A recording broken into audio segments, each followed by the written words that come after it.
I'm Dave Kleppinger, Executive Director of the Alleghany Highlands Economic Development Corporation, and I do appreciate the interest and enthusiasm the community has shown in economic development and in your role in helping us find solutions to the problems that we have. I never ever want to overstate the problems that we have. All rural communities, almost all rural communities, all communities have problems that they have to deal with. I think it's very fortunate that we have the Alleghany Foundation here to help provide assistance to the community in helping us identify a means and a way in which we can address those as effectively as possible. Today, the plan is that I won't talk very long, but John Rhodes will.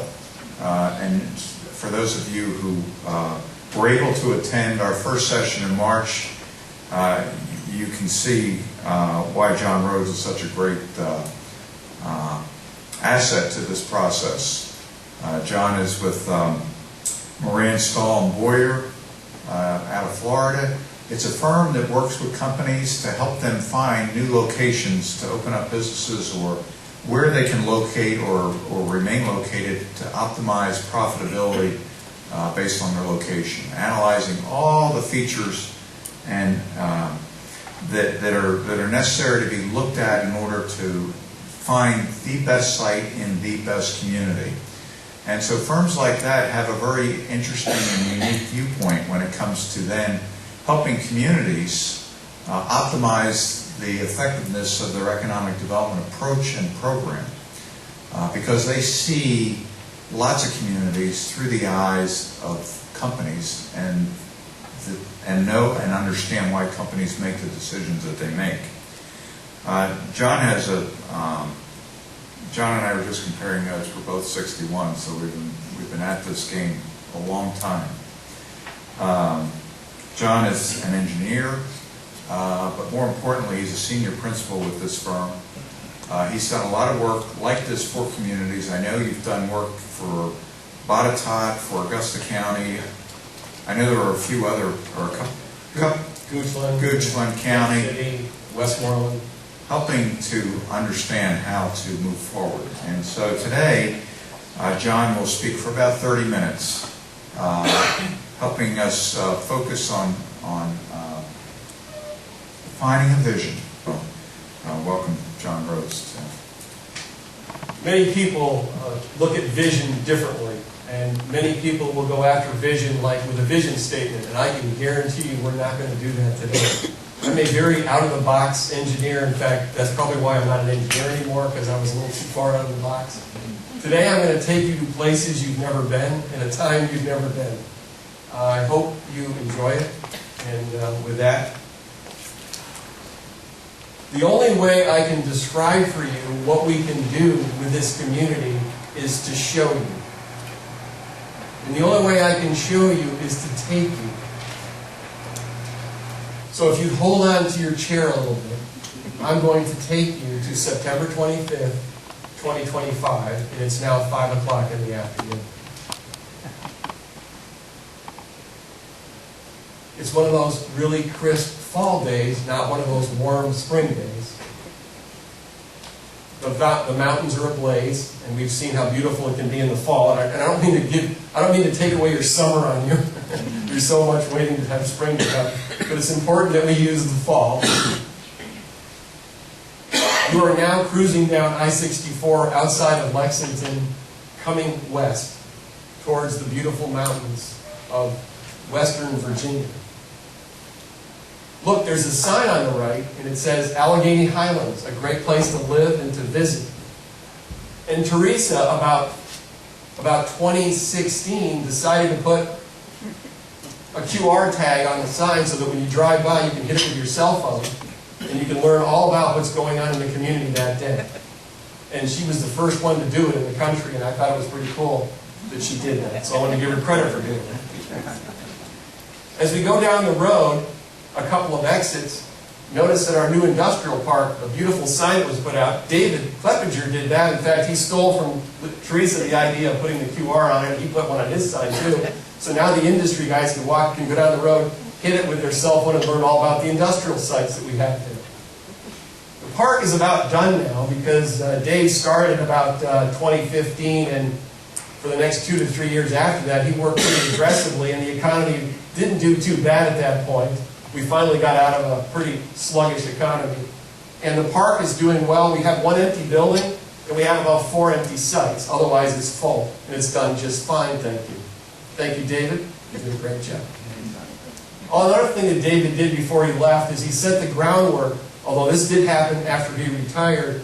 Up near where the Kroger building is about a 10-acre site that's available. It's kind of a long, narrow up the hillside. Well, on the top of the hill, we put a back office in. The community had grown enough that a company brought in and put 150 jobs in this building. This thing's got the paint going on it right now, and it's almost done. Thought you'd like to see that.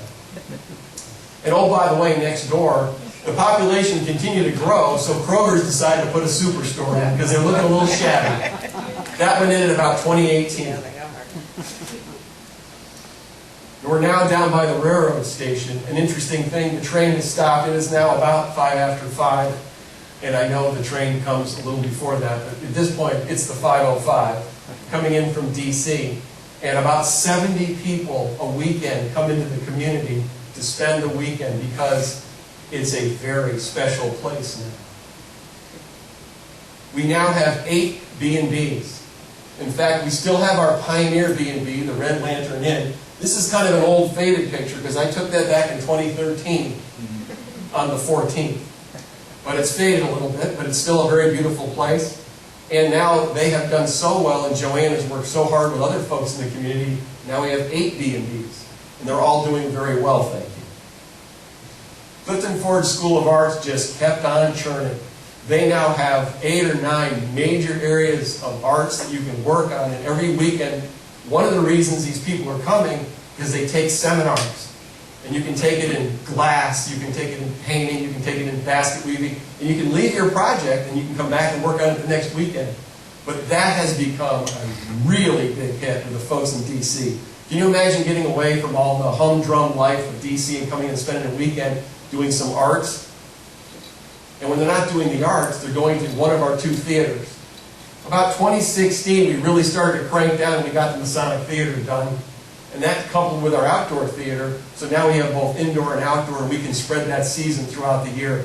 That has really gone well. We've gotten some great reviews on the theater. We also spent some money and we put in some really nice walking and biking trails around the community. We noticed that the next generation was really interested in being able to walk and bike around. And so we put the money together. A lot of sweat equity went into this. In fact, I think it was West Vaco that donated the money for that bridge. Oh, by the way, to save a lot. Yeah, it floundered for a while. We've changed hands 3 or 4 times. But in about 2019, Village Organic Foods came in, and for the last 6 years, they've been doing a banner business on organic foods, natural foods. It's worked out really, really well. They make one heck of a good muffin. Charlie Kale and one of his nephews, I guess, got together and decided to put an old-fashioned soda fountain in, but of course, to keep up with the times, he also has an all-natural smoothie that he offers, and that has been so popular that on the weekends in the summer, people come out of the pharmacy and down the street, about 20 people deep, just to get something from that. It's just such a hit in the community. Now, when you start to look what the community looks like, it is amazing what has been done in the last 12 years. We have basically taken the European approach that every piece of land matters, and we have found a way to make and dress up every piece of land. We figured that landscaping is cheap considering when you plant, whether it's a perennial or an annual, and if you continue to work at it, and you can plan every square inch of your community and you can dress it up, it is amazing what you end up with over time.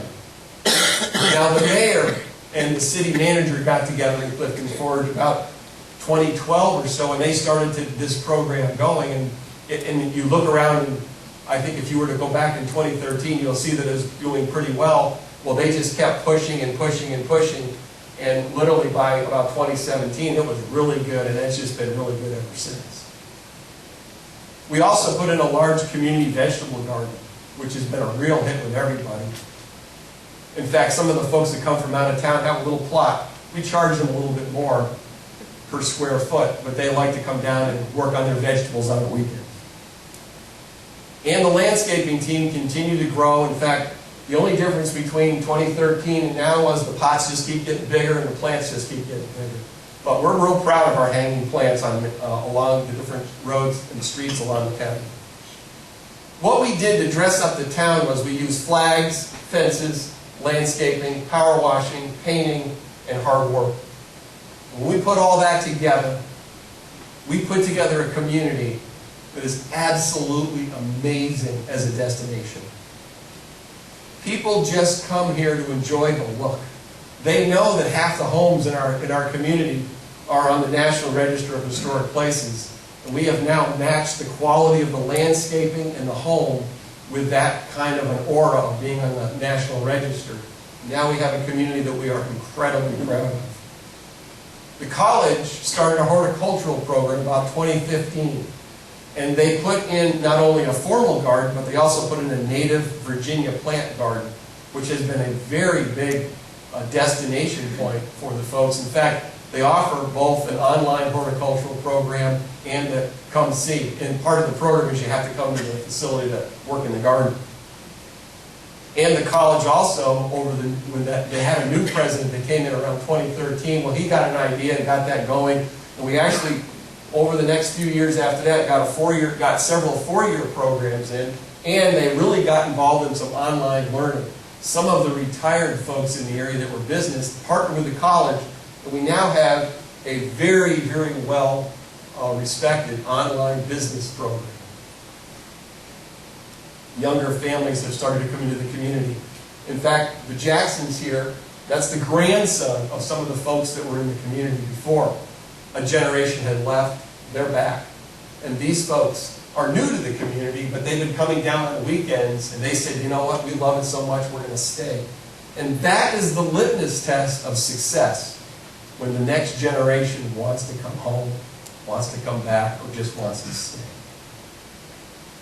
Alleghany Regional Hospital has done really well. It continues to expand, and it is known as one of the preeminent remote medicine. Now, this technology was actually available way back in 2012, but since that time they have continued to add different sensors and different pieces of equipment. And you can put a heart monitor, you can put a diabetic monitor, you can put a variety of monitors now on your body, and the doctor can check you from the hospital. And if he sees something, then you come and see him or her. Otherwise, you don't have to come into the hospital. It's been a really great opportunity and has really cut our costs for medical delivery. And they have done such a good job, they've actually have national notoriety. Now, not to be undone, this is not a Clifton Forge deal. This is a county region-wide deal. So the folks over in Covington, they have their own creativity and their own things. So one of the things that they did is they realized that industry here was diverse and very well prominent through the years. So they came up with what we call the Industry Museum and Technology Center. And they have displays for grain milling and water power, wood, lumber, and millwork, iron mining and production, paper making, silk and rayon production, and other fabrics. And they also have a little design center for making things out of different materials that kids can play with. They have a design, so they have a technology and learning about materials. They also have a design center, and they have this started about 10 years ago. They have a 3D advanced printing. Of course, now we have these remote machinery and all that. That's amazing that you can design, you can pick your material, pick your machine, and it'll be made right on the spot. Adults and kids from over 200 miles away come to this facility, and it has gotten national notoriety as a one-of-a-kind. In fact, the museum actually partners with the college, and this becomes part of the learning experience in some of the technology classes that the college gives. So now we have both ends of the county working together on education. And the folks in downtown Covington, they weren't going to be outdone by Clifton Forge. They dressed up their downtown to look just as good and just as beautiful. But they went one step further. They took and made a whole series of small shops along the downtown area. and it's become a tourist destination, but then they took it one step further, and they have what they call the Alleghany Highlands web store. And the cool thing about that is, if you go on the web, they have a variety of products. And this is just the idea of like women's accessory. And like, for example, Jackson River Enterprises does all the silk screening on the t-shirts. Some ladies in the community make the scarves here. The bags are made here. Those are rocks from our creek that we put into a tumbler, and we made little jewelry out of them. We silk screen hats. We even make leather products here. So we've taken an idea, we've leveraged tourism, we've leveraged the internet, and now we have an entire industry here out of Covington that is bringing high value and interesting products. So we've really morphed the knowledge that we created in the Clifton Forge Arts Center into industries that two communities can work. And by the way, the folks in Clifton Forge use the same website. So it's been really, really a boom. And not only that, but the webmaster and all that, they all live here. We've actually started a little software industry because of it. And oh, by the way, 3 times a week, a van comes from the Greenbrier and the Homestead. They spend the morning in Clifton Forge in the gardens. They have lunch, and they spend the afternoon with the shops in Covington. And then they go home, and then they spend money on the internet buying our stuff the rest of the year. And then they can't wait to come back next year. We finally built the bridge with the Greenbrier and the Homestead. Oh, by the way, remember all that waste paper, quote waste, that we would create over by the mill? Somebody in 2014 got a really good idea. You know, if we take those rolls of paper, and if you know what they are, it's paper board. And if you ever get perfume or other kind of cosmetic products or whatever, and you look at the box and it's pure white, it's very stiff, it's really cool material to make things, and you can emboss it, and you can cut it, you can fold it, you can do all kinds of things because of the way Midwest-ACO makes the product. It's very versatile. So we cut a deal with the company, and they allowed us to do non-competitive activity. So now we have contests with people who get pictures from around the community, and I think we have a pretty astute photographer in our community also, who has taken his pictures and other pictures, and we've got them Heidelberg pressed on this paper. They come back here, and then they get embossed with all kinds of like a mountain scene, or it'll be a branch of a tree or a leaf.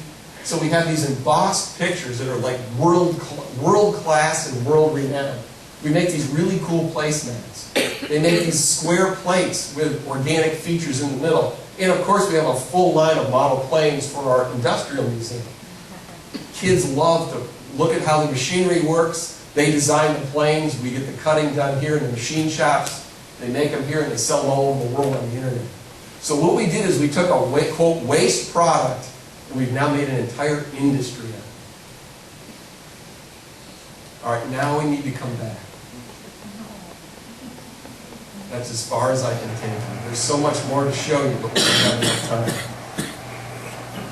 Please look at the clock and notice what time it is. And you can see the magic of technology.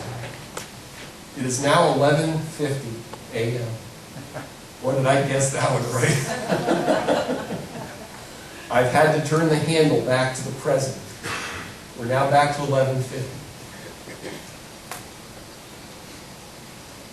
Was this just a dream that fades away? Or could this potentially be a reality for these communities in the Alleghany Highlands? We're only halfway through the presentation, but I just want a hand raise to say, am I kidding? Or could this happen in 12 years?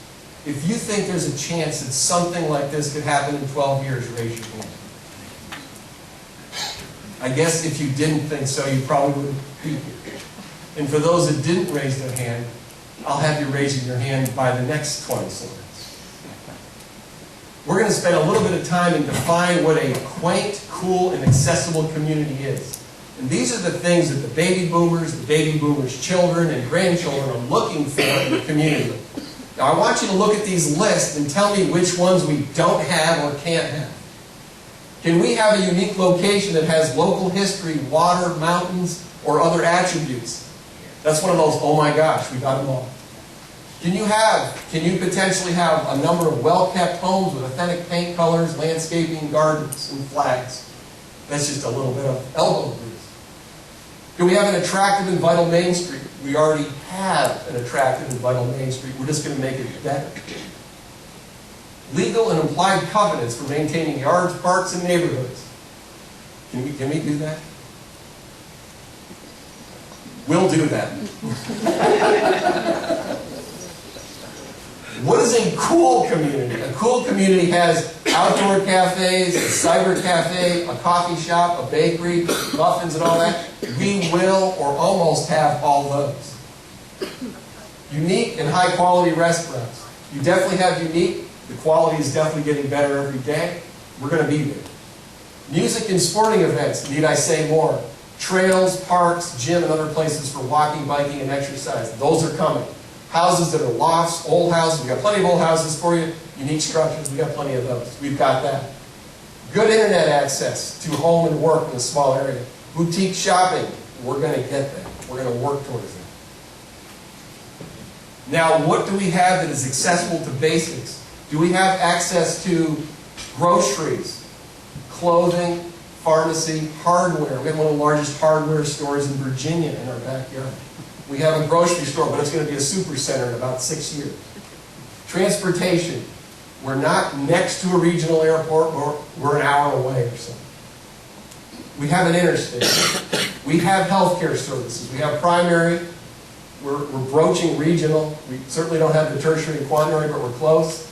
We have a K-12 school, and we have a community college. What don't we have on that list? All right, we don't have a regional airport in our backyard, but it's darn close.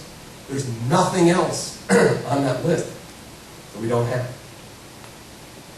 And those are all the points that make a community successful in being cool or quaint or accessible. And it's only getting, it could only get better from here. We as a group are working to what we call a tipping point. There's a book out called The Tipping Point. The tipping point is a point upon which you work towards, and when you get there, things start to happen. So let's talk about your tipping point. When we get beyond the tipping point, what happens? The phone rings more often, Dave. The phone rings a lot more often, Teresa. People want to come. Southern Living, the Washington Post, and the Sunday New York Times want to do an article on your community because they heard it was really cool. In fact, there's a few TV shows on Home and Garden Channel that want to come to see this and take a few shots. Houses are being bought up, renovated, and lived in. We're creating an industry. Campers come to town on a regular basis. I mean, a really regular basis. In fact, mothers have to say, we can't go back to Charlie Hale's pharmacy 3 times in the same day. We can only go once. B&Bs are booked solid during the season. Even though we have 8 of them, they're booked. Schools and healthcare are successful. We're not closing them down. We're figuring out how to deal with them in the growth side. The Industry and Technology Museum is getting national recognition, along with our community college, along with our arts program. There's pride in how people walk down the street. You can just see it in how people walk down the street. They're just different than they used to be. There's not that leaning over. There's not that thought about what was it like when it was good. It's better now than it ever was. When you tell people from afar, when you're out traveling somewhere, and you say, I'm from the Alleghany Highlands, they look at you and smile and say, I've been there. It's really cool. They don't say, where's that? Now, what economically comes out of all this stuff is that we do have some construction and renovation industry here already. But let's put that thing on steroids. We have a construction and home restoration industry that is ripping. It is creating more jobs for people who didn't have jobs before. Maybe people that had lesser skills are now learning those skills and they're part of the game. Landscaping services and nursery are screaming now. People are clamoring to come here. We've got our own nursery here. We've got our own landscaping businesses. They're not only putting it in, they're maintaining it. Now, if you go to Charlotte, North Carolina, you go to DC, you go to any place in Florida or Atlanta, nursery and landscaping businesses go really, really well. Anywhere in the South, well, they're doing really well here. Because we got big enough, and we got the 4-year programs going at the community college, we actually earned the right to have a back office here. And since we put a little money into making sure that it was here, somebody took us up on it. And besides, they saw the community and they go, heck, it's only a train ride away. We can do this. We do have an expanded amount of selected manufacturing. We do leverage our paper mill. In fact, some of our businesses that are here already now, they're here because the paper mill's here, but their client base far exceeds the paper mill. So they use the paper mill to get here. And now they're serving industries all over the Southeast. And that's what you want to have. That's very, very healthy. The tourism industry, we actually, because of our website activity and because of our coolness, we actually got people wanting to do software here. Because remember, you can do software anywhere. You've got an internet access and a cool place to live. And this place is cool on steroids. Tourism, it not only is expanding in itself, but it is creating a tremendous opportunity in building recognition. We took a page out of Stanton's book. When they built up Beverly Street, when they built up the Shakespeare Theater, they used those as marketing tools for their community. Well, our community in itself becomes a marketing tool. Not only in the Covington side with the unique industry museum we have, and with the marketing online, but also with the gardens and the arts activities we have here, we've put ourselves on the map. So people call Dave because they know the place exists. Local retail not only is here, but it serves that hidden market on the internet so that we have year-round. It's not just seasonal, and people can thrive on that. It's hard to run a business when you only are selling 4 to 6 months a year. But I was asked by the people that were sponsoring me to come here today, I need to talk a little bit about the dark side. There is an alternative. And had we not pulled ourselves together in 2013 and moved forward, this is not a fable. This is reality. We are slipping as a community as we stand today. But you'll notice we're in like slide 47 before I said that, because all I see here is opportunity. But as we tell every child in high school when they're slipping in their class, as my father said to me when I got a C in German and a D on the final exam, son, if you want to go to college, you've got to work a lot harder. And he always used the word buckle down. I did graduate with honors, but it wasn't through a few chidings and a few other things. The point is, this could be us in 12 years. We will have a lot more abandoned homes. The hospital will have reached a threshold where they kind of have to think about closing. And we definitely will have closed more schools. Now, we know this scenario because we're living it right now. We're on the threshold of it right now. So we are before the tipping point. And if we don't work together, we won't tip. And we'll roll that ball over the top of us and go back down the hill. So, as much as I Pollyannaed you into the future, you have a choice. The future of this community will be determined on our collective watch. Now, I say the word "our" because I'm in the skins in here now. My reputation is on the line. I have showed up here. If I screw up here, you'll tell the next client I won't get another job, and I too will look like that house. If anybody wants to know, there is no turning back. We will never be a huge railroad town with a hospital again. Probably. So we can't go back. All we can do is sit here at the end of the road, which is really 2013. You're at the end of the road. And you have to look. Do we quantum grow or do we quantum die? Because I can tell you, if you don't kick it up a notch, you're not going hard enough now to overcome the gravity of going south. But you have every potential of doing it. We have in this room, and we will collectively have before I am done, a vision, a strategy, and a plan. We will have a well-coordinated and motivated team at the government level, at the economic development level, right on down to the retail level and the tourist level that says we're going to all pull together and we're going to make the Alleghany Highlands something that has never been before. We have the coordination, we will have the focus. We have a strategic location, and we do have some resources. We need to start like the turtle, slow and deliberate in terms of where are we going. Now, that doesn't mean we spend years. It means we spend weeks and months defining our plans, and then we need to execute like a rabbit. We need to rock and roll. This is not a turtle and hare game. It's turtle start, hare finish. We need to roll. We need to move fast. Federal resources for grants are going to dry up faster than you could possibly believe. State resources will dry up. We need to figure out what we want to do. We need to share that vision. We need to get the money that's available. We need to apply it as fast as we can. If you go back to the video, and Billy's taking it, you will see there were lots of modules of things going on. A horticultural program at the college, a business park, home restoration programs, signage, industry museum, Masonic theaters, community gardens, Alleghany Highlands web store, old-fashioned ice cream parlor. I'm not going to pick on Charlie, he can do what he wants.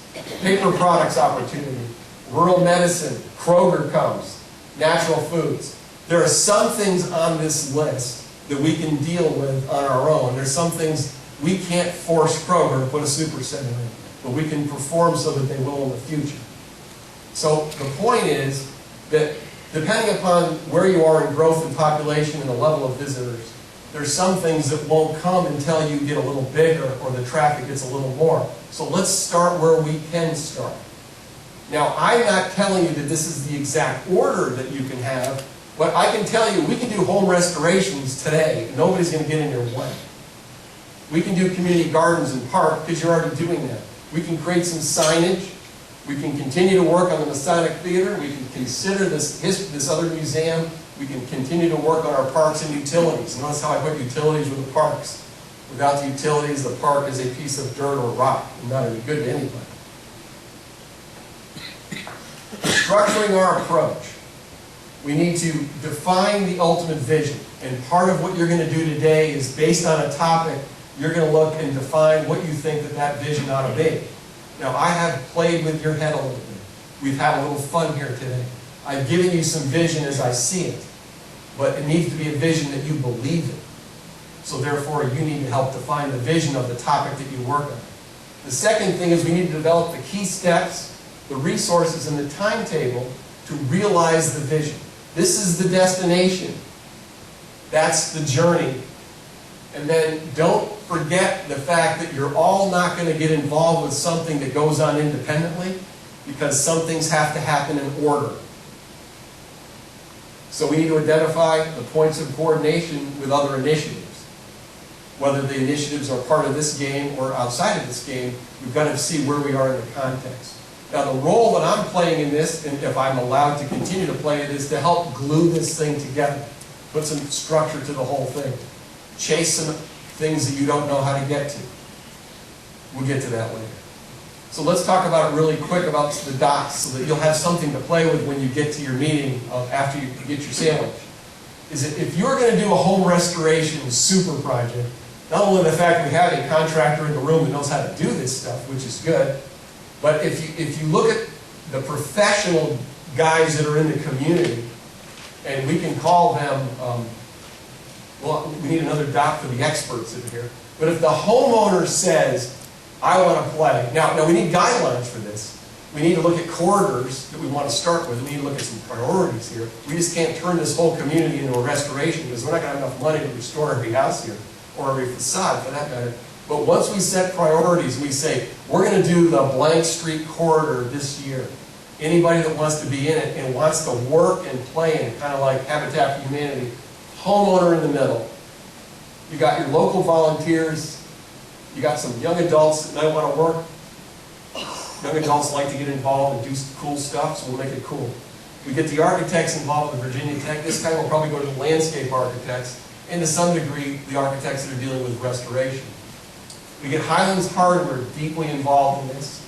And if we're going to spend and buy gallons and gallons of paint, maybe we get the paint guys to sponsor this, make it into a commercial. In other words, the whole commercial is, we just painted a town.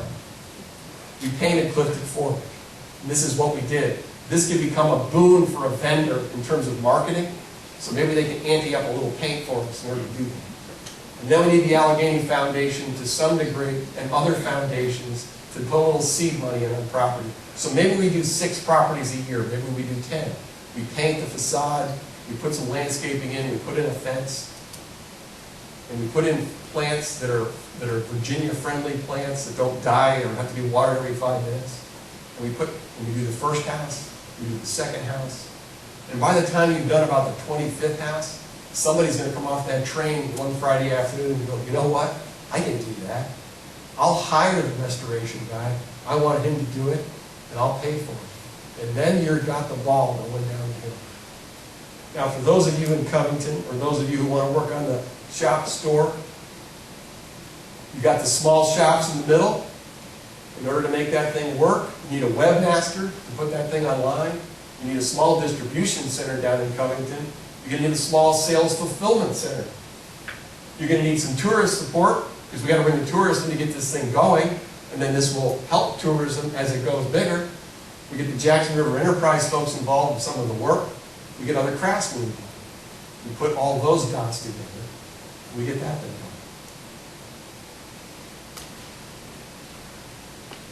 Gail Devers, a renowned sprinter, once said, "Keep your dreams alive. Understand, to achieve anything requires faith and belief in yourself, vision, hard work, determination, and dedication. Attributes that everyone in this community seems to have. Remember, all things are possible for those who believe." Now, there's a spiritual side to that, and there's a physical side to that. And I think she probably crossed both of those, but what she was saying is, Gail Devers didn't become Gail Devers because she didn't believe in herself and because she didn't go 150%. That woman was a rocket, and she proved to the world how good she could be. But that's what was behind her. Now, today we're going to look at 5 or 6 modules to evaluate and develop ideas for you. You're going to choose which one you want to work on. I'll give you a list. Identify resources and action steps that may be required to achieve it, and also to assign a team. If you're involved and if you want to be on that team, sign up for it. If you know somebody else that might want to be on that team, sign them up for it. Over the next 6 months, we will develop an overall master plan to achieve the vision. We'll take everything that everybody does and we'll start knitting it together so we can see where this goes. We'll prioritize and refine the individual action modules, calling them action teams and action modules, because it's all about action. And then we're going to go after the low-hanging fruit. The low-hanging fruit is we paint 5 houses in October. And if you get your act together, you can do that. The low-hanging fruit is you just took another acre of land in one of these towns and you put it out and converted it into some gardens. I don't mean a whole acre. I mean you take a quarter of a thing here, a portion there, and you just move this up one more notch, one more notch, one more notch. Every fall, every spring, we add something to this community on a master plan. And within 3 to 4 years, this place will look like no other. The people from Lewisburg will get in vans to come see what they did over here. We can kick them down the road. People from Lexington come here already. They'll come here again and again and again because you did something that nobody else did. Going forward, we will achieve, we will celebrate our milestones. You must celebrate as you go. Now, this is a community that knows how to celebrate. Every time a new business opens, You get together with that business owner, you hug them, you cheer them on, and you move them forward. So this is in your culture. You have a really great culture here, by the way. And we will have annual review of progress. So part of that annual review is when the Alleghany Foundation says, we want to tell you what we did with the community. Well, part of that group will be that the chairman of the different committees will say, this is what we accomplished this year. Thank you for the modest amount of funds you gave us. This is what we did with them. And then we tell the entire community where we are. By 2025, this is where we're going to be. And you don't start at 2018 to get there. We got to start now. And today, we're actually going to start. So these are the modules. I picked out the modules that are a little lower hanging fruit. I mean, I did not put the Kroger Superstore module on because I think we got to wait a little while for that to happen. I didn't put the organic store in. It'll probably take a little bit longer for that.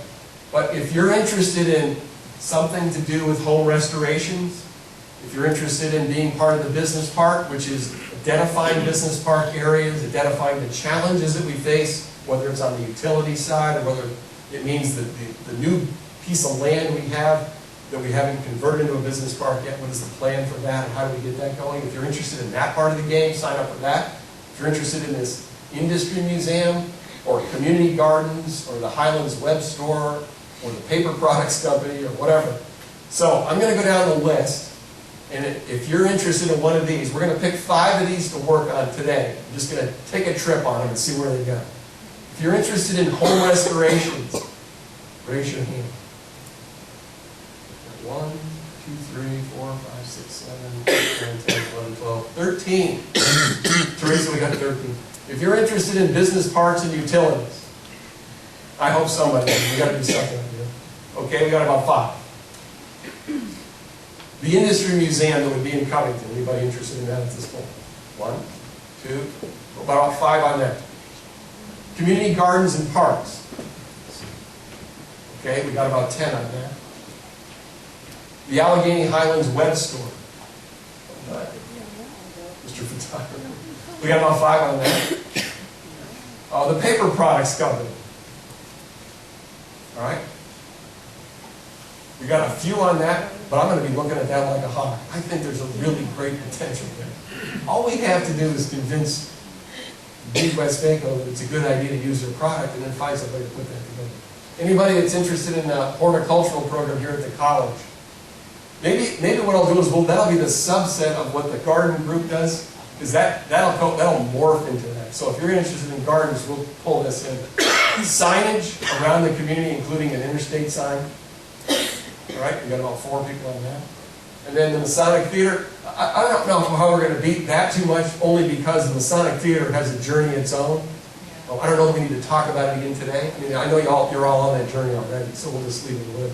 So we have some ideas. Which 5 do we want to pick on today? Now, just because we don't work on it today doesn't mean it's not a absolutely vital want to go work on it. Like, Leah, we only picked one. You're the only person to pick the paper one. I mean, that's one of my favorite ones. I'm not going to let that one die. So we'll do home restorations, business park. How many do we get? What's the biggest? Yeah. That's going up to there. We're going to take this out because we'll work on that later. So we got 1, 2. So we got the first 5 on the list. We're going to go after today. So you're going to go next door. You're going to grab a sandwich, and we're going to tell you what room that's going to be in. You go to your room. Go to your room. We're going to have a flip chart, and then you're going to start working on, let's craft up what this thing would look like. Let's look at what are some of the steps and resources we need to have. And you can just scribble and put it down any way you want, because my job is to untie it and put it together in a coherent way. But you can use as many pages as you want, do what you want. Just make sure you put the name of your thing up there and then page number so I can reproduce it when I go to reproduce this. All right, one more slide. Let's get working together.